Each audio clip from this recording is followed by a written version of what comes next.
Hello everyone, this is Dipanjali and I welcome you all on my YouTube channel Study Time Media।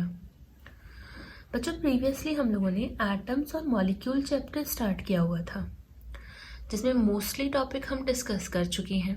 जैसे starting में हमने laws पढ़े थे, laws of conservation of mass, laws of definite proportion, ठीक है, constant proportion भी हम लोग बोलते हैं, मल्टीपल प्रोपोर्शन भी है।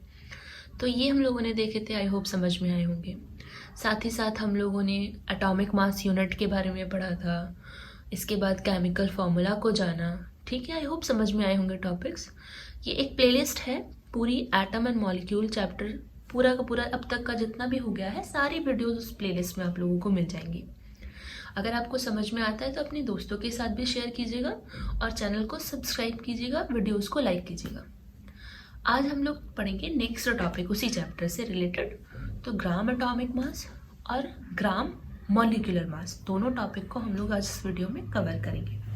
इसके बाद एक और टॉपिक बच जाएगा, मोल कॉन्सेप्ट, बहुत इंपॉर्टेंट है मोल कॉन्सेप्ट, ठीक है, थोड़ा कॉम्प्लेक्स भी है लेकिन हम उसे अच्छे से समझेंगे तो अंडरस्टैंडिंग बहुत ईजी हो जाएगी। और फिर न्यूमेरिकल है उससे related, then our chapter will be completed. तो शुरू करते हैं हम आज से। ग्राम एटॉमिक मास सबसे पहले डिस्कस कर लेते हैं, ठीक है। अब प्रीवियसली हम लोगों ने पढ़ा था एटॉमिक मास के बारे में, यानी एटम का जो मास होता है उसके बारे में हम लोगों ने डिस्कस किया था। जैसे बहुत सारे एटम हैं, कार्बन है, उसका एटॉमिक मास कितना निकल कर आया था, कार्बन का 12, ऐसे ही ऑक्सीजन का 16, ठीक है, नाइट्रोजन का 14, तो बहुत सारे एलिमेंट थे, क्लोरीन का 35.5।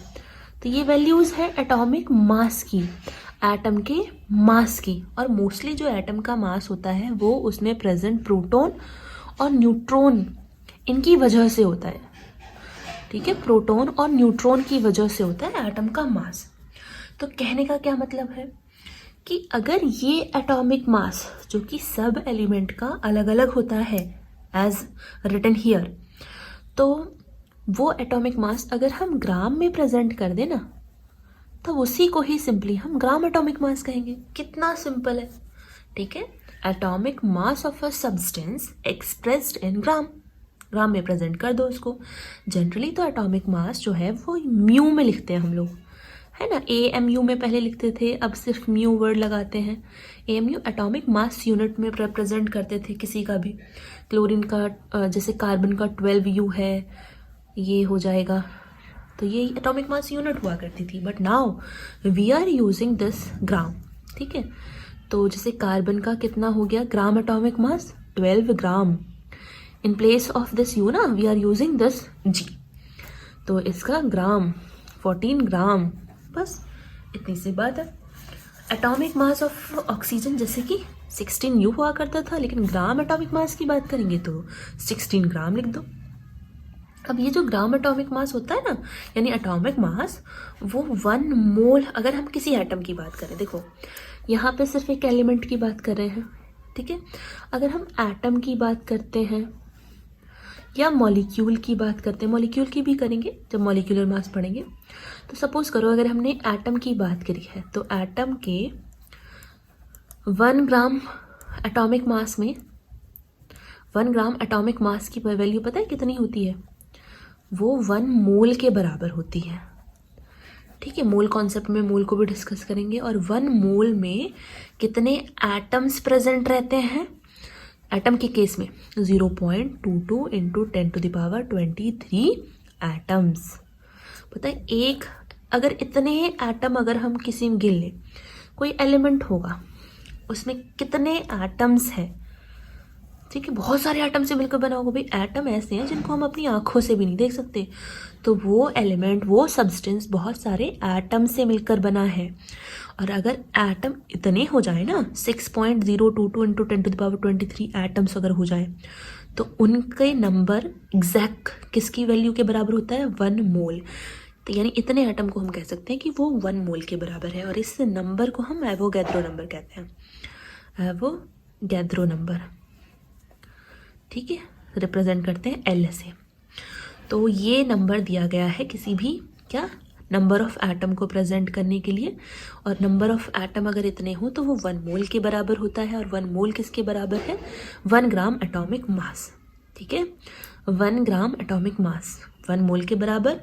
और तो ये नहीं कह सकते कि 1 ग्राम एटॉमिक मास इतने एटम के बराबर है, भाई सब बराबर ही तो है एक दूसरे के। ठीक है, चलो तो एक बार देख लेते हैं। तो 1 ग्राम एटॉमिक मास बराबर होता है 1 मोल एटम के। ठीक है, और उसमें कितने एटम होंगे 1 मोल में? 6.02 × 10⁻23 एटम होंगे। ठीक है, अब एक और वर्ड आ जाता है हमारा मोलर मास। मोलर मास, तो मास ऑफ 1 मोल, अगर एटम की बात करेंगे तो mass of 1 mole of atom किसी भी सब्सटेंस का, उसको हम मोलर मास कहेंगे। जैसे ये ऑक्सीजन है तो ऑक्सीजन का मोलर मास कितना है? 16 ग्राम। ठीक है, अच्छा मोलर मास को ना यूनिट उसकी अलग है, वो है ग्राम पर मोल। तो जैसे कार्बन का ले, कार्बन का मोलर मास कितना है? 12 ग्राम पर मोल। बस यूनिट चेंज करके लिख दो। पहले हम म्यू में लिखते थे, वो सिर्फ एटॉमिक मास था, फिर हमने ग्राम लिखना शुरू किया, वो ग्राम एटॉमिक मास हो गया। अब हम ग्राम पर मोल लिख रहे हैं तो वो मोलर मास हो गया, है तो वही। अगर नाइट्रोजन देखें 14 ग्राम पर मोल, ये किसका है? ये नाइट्रोजन का ग्राम मोलर मास है ना, ग्राम पर मोल ये सब लेकर चल रहे हैं। आई होप इतना समझ में आया होगा। ठीक है, तो ये हो गई 1 ग्राम एटॉमिक मास में 1 ग्राम एटॉमिक मास किसके बराबर होता है? 1 मोल एटम के बराबर होता है, अगर एटॉमिक की बात करें, है ना। और उसमें कितने, 1 मोल में कितने एटम होते हैं? इतने होते हैं। इतने अगर एटम हो गए तो उसके 1 मोल कहेंगे हम। ठीक है, चलो दूसरा बात कर लेते हैं हम ग्राम मॉलिक्यूलर मास की। तो देखो, the molecular mass of a substance express in gram. Atomic मास पहले पढ़ा, यानी एटम का मास, कार्बन का 12, नाइट्रोजन का 14, ऐसे ही ऑक्सीजन का 16। ठीक है, और क्या था? क्लोरीन था, क्लोरीन का 35.5 होता है, सल्फर का 32 होता है। तो ये सब क्या थे? एटम के मास। उन्हें हम ग्राम में लिख देंगे तो ग्राम एटॉमिक मास हो जाएगा। लेकिन मॉलिक्यूल कैसे बनता है? मॉलिक्यूल तो एटम को आपस में कंबाइन करने पर बनता है ना।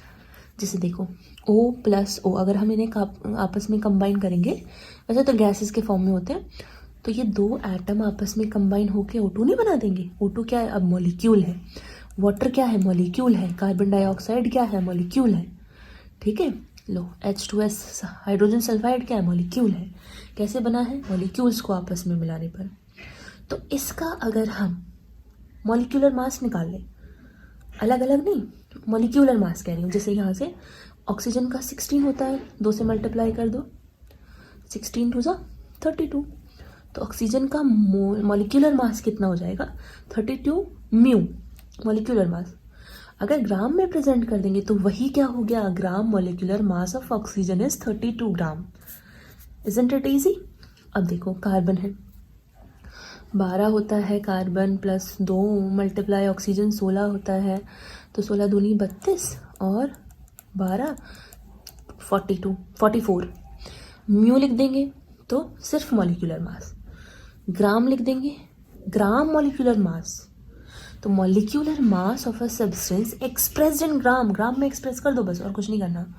उसी को कहते हैं। वाटर का निकाल लो, 2 × हाइड्रोजन का 1 = प्लस यहाँ पे ऑक्सीजन भी तो है 16, तो 18 हो जाएगा। 18 ग्राम, तो ग्राम molecular mass of water. Sulphur का 32 होता है, 32 और 2 34 हो जाएगा टोटल, ये इसका हो जाएगा 34 gram. Molecular mass of oxygen 32 mu, लेकिन ग्राम लगा दिया तो 32 ग्राम्स हो जाएगा। 1 ग्राम मॉलिक्यूलर मास किसके बराबर होता है? 1 mole of molecule. Previously atom था, यहाँ क्या है? मॉलिक्यूल, यानी 1 ग्राम मॉलिक्यूलर मास ना, वो कितना हो जाएगा? किसके बराबर हो जाएगा? 1 मोल के बराबर होगा।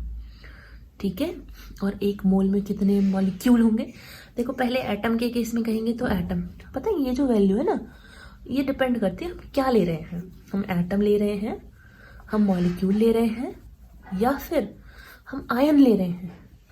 1 मोल आयन की बात करेंगे तो इतने आयन्स हो जाएंगे, 1 मोल मॉलिक्यूल की बात करेंगे तो इतने मॉलिक्यूल हो जाएंगे, 1 मोल एटम की बात करेंगे तो इतने एटम हो जाएंगे।